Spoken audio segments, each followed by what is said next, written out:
Hey, before we begin the show, we wanted to let you know that you can listen to the next episode of Uncivil on TuneIn a week early. Check it out at tunein.com/uncivil or use the TuneIn app where you can listen for free. There's something we haven't discussed yet on Uncivil. The Confederacy was trying to fight off an enemy because they wanted independence.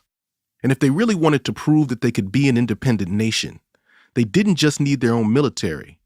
They needed their own institutions and symbols they could use to convince people that they could be their own legitimate country. So the war wasn't just being fought on the battlefields. It was being fought in government offices and state houses. The Confederacy had their own president, their own capital city, their own flag, and their own money. But these attempts to prove their legitimacy faced threats from all sides. And in 1862, a new threat emerged from a very unlikely place, a small shop in Philadelphia that sold stationery and newspapers. The president of the Confederacy, Jefferson Davis, was so worried about this store that he placed a $10,000 bounty on the owner's head, dead or alive. Today on the show, how a small shopkeeper named Samuel C. Upham shook people's faith in the Confederacy to the core, and what the Confederacy did to shut him down.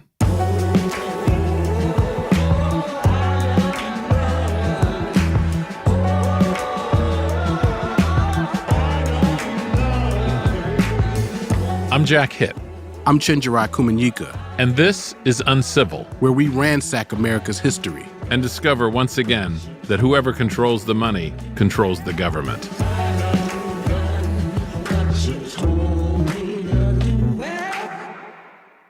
The thing you have to understand about Samuel Upham, the man the Confederacy was so afraid of, is that he was the kind of guy who was always looking to make a quick buck. For instance, he followed the gold rush out to California, but when that didn't pan out, he came up with a new scheme, inspired by a boatload of cucumbers he saw arriving in San Francisco. He wrote in his memoir, "I had a vision, and in that vision, I saw pickles." That's Ben Tarnoff, who has written about early American schemers. Tarnoff says that Upham thought he could sell pickles to the other miners out west. But when pickles didn't prove to be the get-rich-quick scheme he was dreaming of, Upham switched gears and headed home to open his shop in Philadelphia. You know, he's always looking for the next hustle. And what he does is he opens a stationery shop on Chestnut Street where they sell, stationery, newspapers, novelty envelopes, all these kind of little knickknacks. At this store, Upham pursued his next vision, selling exciting new creations like Upham's Freckles, Tan, and Pimple Banisher. And when the Civil War broke out, he saw a new opportunity. He started making political satire envelopes, such as envelopes with the Confederate president, his head on a donkey. Right from the start, he was already poking a bit of fun at the Confederacy and making some money off of it. This is James Foster. I am Samuel Upham's great-great-great-great-grandson. And these novelty envelopes were really popular up north. The Confederacy might have been a nightmare for Abraham Lincoln, but for Upham, it was proven to be good business. And it was about to get a lot better. Ben Tarnoff again. In February 1862, Sam Upham notices that day's issue of the Philadelphia Inquirer is flying off the shelves. People just keep coming into his shop asking for this copy of the Inquirer, and he can't figure out what it is. So Upham grabs a copy of the paper. And on the front page is a reproduction of a Confederate note. He was holding in his hands a newspaper with a picture of a new Confederate $5 bill. This was huge news. Just imagine for a second that right now, in 2017, California decided to print its own money. We'd all just want to see it. And that's what was happening at Upham's store. People had bought out all the newspapers. So Upham, the schemer, thought, wait a minute, this is an opportunity. He runs down to the Inquirer's office and he buys the print that they had used to produce this. He was going to produce reproductions of this $5 Confederate note and sell them as souvenirs of the Confederacy, because in early 1862, it wasn't unreasonable to expect that the Civil War wouldn't take that long, right? That was the expectation for a while on both sides at the beginning, is that it would be brief, it would be glorious, it'd be over soon. Like, you better get a souvenir of the war before it's over. The engravings on these bills tell a story. The Confederacy was using this new currency to say, we're the real America. And like Union money, they featured people like George Washington and Andrew Jackson. These little pieces of paper really were pieces of propaganda, too. So claiming George Washington and putting him on your money is actually a pretty powerful political statement, because you're saying that we're actually claiming the Founding Fathers as our own. Yeah, I mean, they had Washington and these other people there, but I'm holding a copy of one of the early Confederate $5 bills, and looking at it, you can see an engraving of their real America. It has slaves loading cotton. Yeah, I've got a $10 bill here, and it's got slaves picking cotton. Right, and I got the $50 bill here, and it's a little different. It has slaves hoeing cotton. So which of these bills, Chenjerai, talks about states' rights? That would be none.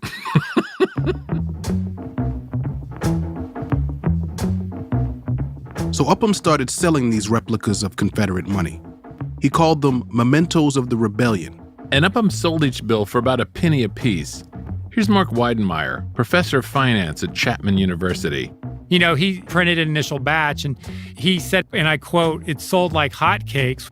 Upham had expected his replica bills to be popular, but these were selling so fast, almost too fast, which raised a question.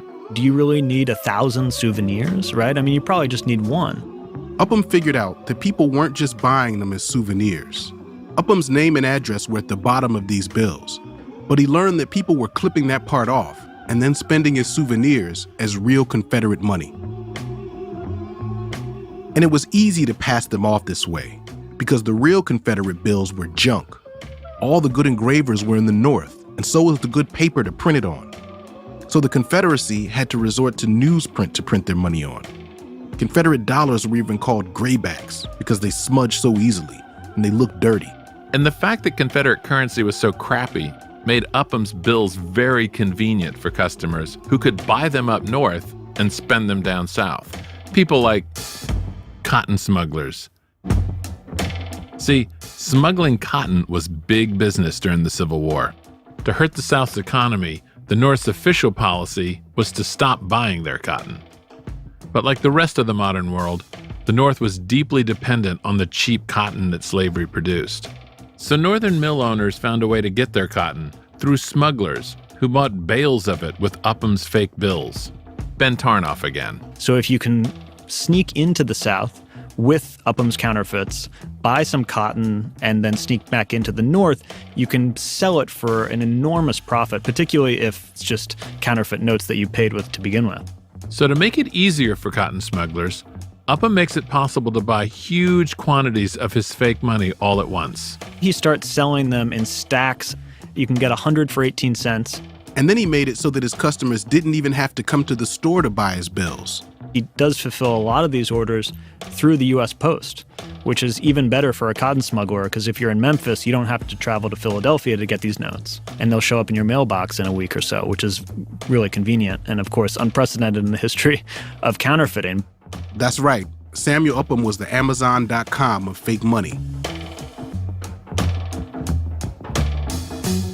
Upham had started out printing $5 Confederate bills, but later he started printing 10s and 20s too. Then he got audacious and started counterfeiting $100 Confederate bills. Here's his descendant, James Foster, again. There must have been a sort of a second light bulb moment there where, like, given the production was ramping up and the type of people who were coming in, he'd have to know at some point that he had kind of crossed a certain line into something else, And before long, Upham's counterfeits started to appeal to battalions of customers, literally. Ben Tarnoff. I think very early on, Union soldiers must have heard about Upham's operation. All of those Union soldiers who were coming through the rail depot in Philadelphia on their way to the front would have gone to Upham's to buy counterfeits, which then they'll use when they're in the South to purchase supplies from Southern civilians. With cotton smugglers and Union soldiers buying his money up north and spending it in the South, Upham had now gone from souvenir salesman to straight-up counterfeiter. And as the months passed, he watched waves of soldiers march off to war, armed with his bills. After the break, an explosion of counterfeiting wreaks havoc on the Southern economy, and the Confederacy launches a secret plot to save their money.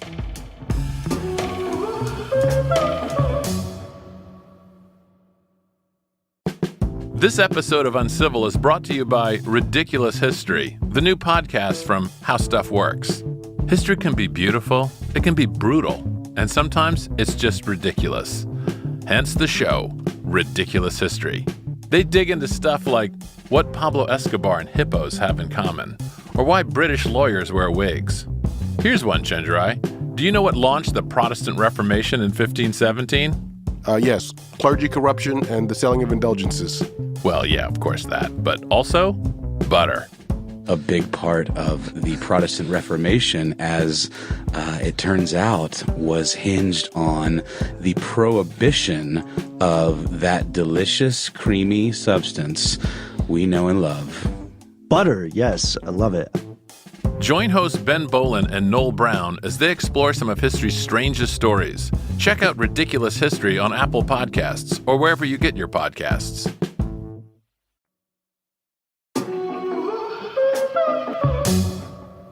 After years of looking for the mother lode, Samuel Upham had finally hit it. The small-time shopkeeper was now printing millions of counterfeit bills. Here's James Foster again. What started out as a kind of a novelty act turned into a kind of subversive operation of sorts. Confederate officials knew that this constant flow of fake money was potentially disastrous for the Southern economy. If too much money gets printed, the value of all the dollars in circulation goes down. So that bottle of sarsaparilla you bought one week could cost twice as much the next. And the newspapers down south sounded the alarm. The Lynchburg Virginian cautions the people of the South against counterfeit Confederate notes being scattered broadcast by the Yankee thieves who are now devastating Virginia. And these newspapers knew exactly who to blame for this problem. The swindle before us is an engraved note, and so like the original that it can only be detected by the words, in very small print underneath the borderline. Facsimile by S.C. Upham, Chestnut Street, Philadelphia. Down south, Upham became known as the Yankee Scoundrel. Yankee Scoundrel. I would hope he would wear that as a kind of badge of honor.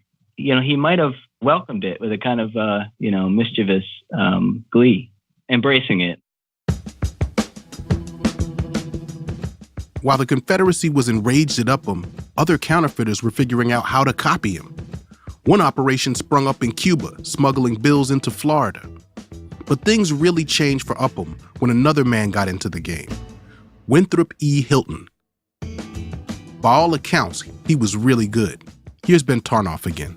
He was a New York City printer and prints fantastic counterfeits. I mean, he uses the stone lithography technique, which is the same technique that the Confederate printers themselves who are creating the genuine notes use. But Hilton found himself selling in an increasingly crowded market with experienced competitors like Upham and others. So what do you do when you need to gain an edge on the competition? You advertise in prestigious magazines like Harper's Weekly. Hilton called his fake money perfect facsimiles.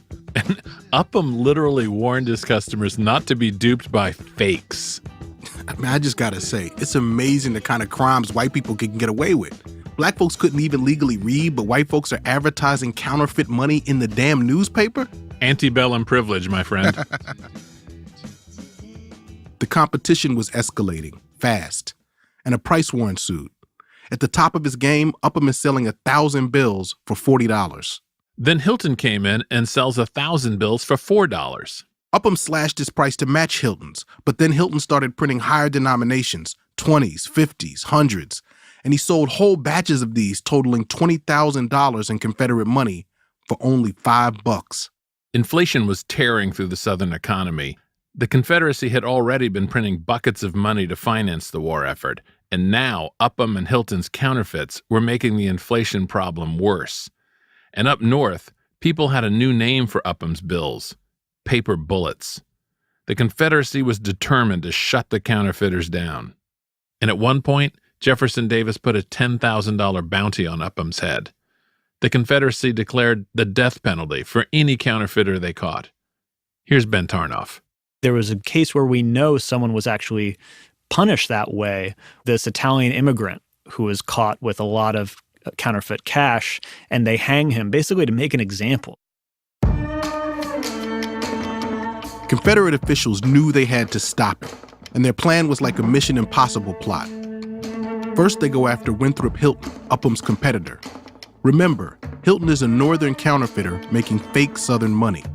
But the Confederates decide to make Hilton look like he's really working with them. They frame him as a traitor to the Union who's printing rebel money. Here's how they did it. The Confederates sent a fake note praising Hilton for his work. They knew that Northern agents would intercept the note, and they were right. The Union fell for it hook, line, and sinker. They started tracking Hilton, monitoring his comings and goings. And when the time was right, Union agents stormed Hilton's office, arrested him, confiscated all his counterfeiting gear, and shut down his operation. They came for Upham, too. When the highest-ranking officials in the Lincoln cabinet found out about Upham's operation, they paid him a visit. Mainly, they were worried that Upham could also be making fake Union money. After all, if he was printing fake Southern bills and getting away with it, why wouldn't he try his hand at Northern money? Here's Mark Weidenmeyer. His case was turned over to the Secretary of War, Edmund Stanton, and he investigated it and determined that Upham was not printing Union counterfeit currency. So Upham was cleared of printing Union money, and since the Union didn't recognize the Confederacy anyway, they didn't care that he was printing fake Confederate bills. And so, Upham just kept printing. So the North didn't stop Upham, and the South didn't catch him. What stopped him was his own success. People like Upham and his competitor Winthrop Hilton sold so much fake money that they drove the value of their own product to almost nothing. It gets so bad that the Confederate Treasury Secretary has to actually retire certain denominations because they're too heavily counterfeited. Later in life, Upham claimed to have produced $15 million worth of Confederate money. I mean, just a flood of fake money. Eventually, people wouldn't buy Upham's counterfeit notes because they were worthless. So Samuel Upham got out of the game and went back to selling tonics and cures. After Gettysburg, in the summer of 1863, the end of the Confederacy was only a matter of time. They were overwhelmed, not just by armies, but hyperinflation. The Confederate dollar collapsed, and Samuel Upham's counterfeits sped up that demise. I think it's important to assess his impact not only in a material way, but in a psychological way. He's not just putting fake money into circulation, he's also making people doubt whether the Confederate national government has the resources, the ability to protect their own currency. Paper money is only as valuable as the faith that people place in it. And everyone has to believe, all right, this piece of paper, even though, the resale value of the paper itself is basically nothing, I believe that it's $5, and that's something that still powers our economy today. Upham is attacking that faith-based foundation. We found Samuel Upham's story fascinating, but we really don't think he's a hero.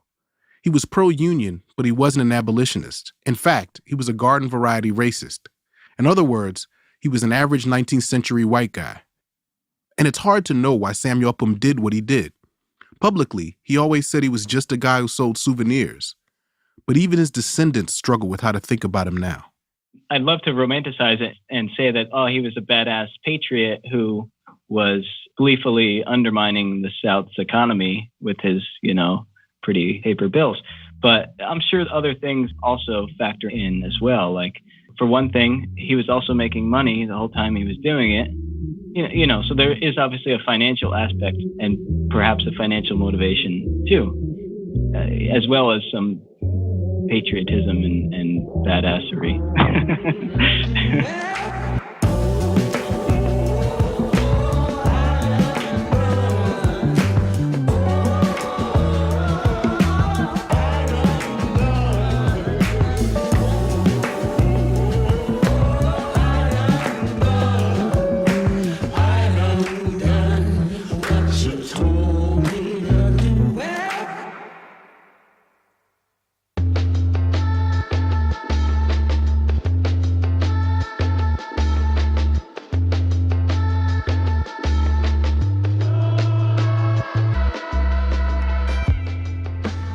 Uncivil is produced by Chris Neary, Chiquita Pascal, and Saeed Tijan Thomas.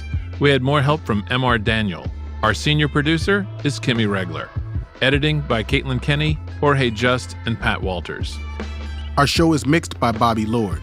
The music for Uncivil was composed by Bobby Lord and Matthew Bowl in collaboration with Ann Caldwell and the Magnolia Singers. Additional music features J.C. Brooks, Sun Little, Rocco Walker, Haley Shaw, and Saeed Tijan Thomas. Our show is fact-checked by Michelle Harris. Our secret weapon is Christopher Peake. Special thanks to Jeffrey Frieden.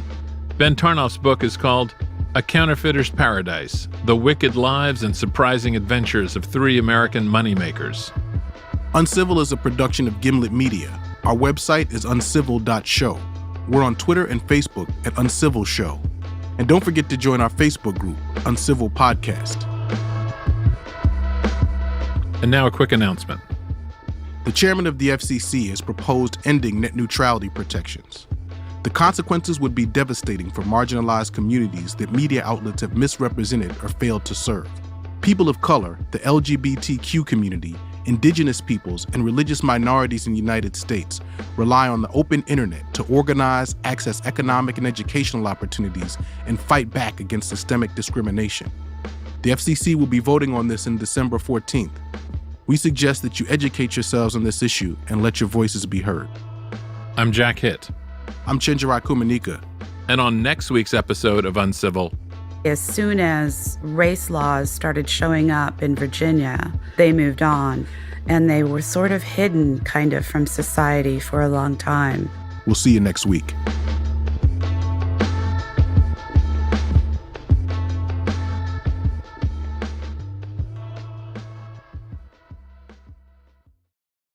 Hey, thanks for listening to Uncivil. If you're looking for something else to listen to, check out this week's episode of The Nod. We've all heard the stories of formerly enslaved people who went north for a better life. But what you probably haven't heard about are the people who stayed behind. This week on The Nod, the story of one of those families and how one woman turned it all upside down. My grandmother said to me, "Gal, somebody's gonna hit you in your head and you'll be back here." Inside, I was singing, "You'll see. You will see." That's this week on The Nod. Thanks to our sponsor, Ridiculous History, a new podcast from How Stuff Works. Join hosts Ben Bolin and Noel Brown as they explore some of history's strangest, silliest, and most fascinating stories. You can find Ridiculous History in Apple Podcasts or wherever you get your podcasts. Hey guys, if you like what you heard on the show today, you can listen to the next episode of Uncivil on TuneIn a week early. Check it out at tunein.com/uncivil or use the TuneIn app where you can listen for free.